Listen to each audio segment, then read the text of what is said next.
I bought an apartment during a market slump, $30,000 below what others had paid for the same layout. I had just finished moving in when Linda Carver, the neighbor across the hall, stormed over. Same unit, same building, yet you paid $30,000 less than we did. You need to make up the difference. I froze for a second. She took it as fear and raised her voice. If you had the guts to snap it up cheap, you'd better be ready to compensate the rest of us. Otherwise, don't expect to live here in peace. I looked at her, so self-righteous it was almost absurd, and I laughed. I had just been discharged from a psychiatric hospital. Threaten me? If anyone wasn't going to live in peace, it was her. I stared at the middle-aged woman with tight curls who had just barged through my door, demanding I pay her $30,000 to make up the difference. All the excitement of finally buying a place vanished. Ma'am, volatility in housing prices is just how the market works, I said, keeping my voice as steady as I could. The previous owner needed a quick sale, and I happened to catch it. That has nothing to do with you. She stepped closer, her voice turning sharp. How does it have nothing to do with me? Same layout, same building, so why did you pay $30,000 less than I did? Annoyance simmered under my skin. I remembered what the doctor told me when I was discharged. When conflict comes up, take a deep breath first, then reason it out. I took a slow breath. For you, the market was at its peak when you bought your unit. When I bought mine, prices had dropped. That's not on me.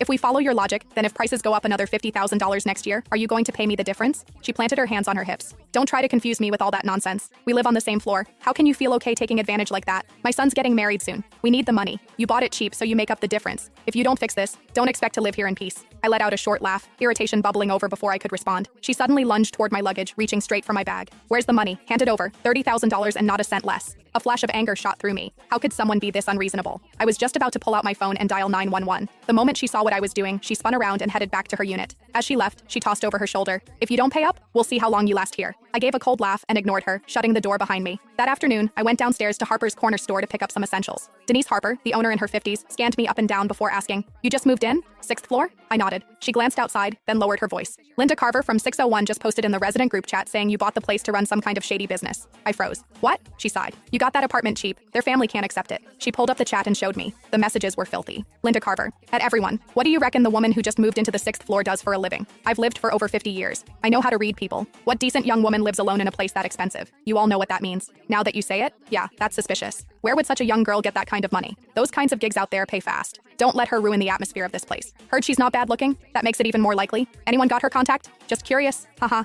not gonna do anything. Denise shook her head. They drove out the last person who lived in your unit the same way. Even calling the police didn't help. They won't cross the line. They just make your life miserable every single day. As she handed me my things, I asked her to add me to the group chat. Sweetheart, just between us, if you can tolerate it, then tolerate it. Otherwise, leave as soon as you can. I took my things from her, holding back my irritation, and thanked her. Well, I wasn't afraid. I had just spent my entire savings on that apartment. Leave? I let out a silent, cold laugh. It was the first time I'd ever heard of someone trying to force a psychiatric patient out of her own home. When I got back upstairs, I saw a plastic bag hanging from my doorknob. Inside was a dead rat. There was a note in the bag. "This is the first time. Next time it'll be alive." I scoffed, tied the bag shut, and tossed it right back at Linda's door. I dealt with plenty of rats before.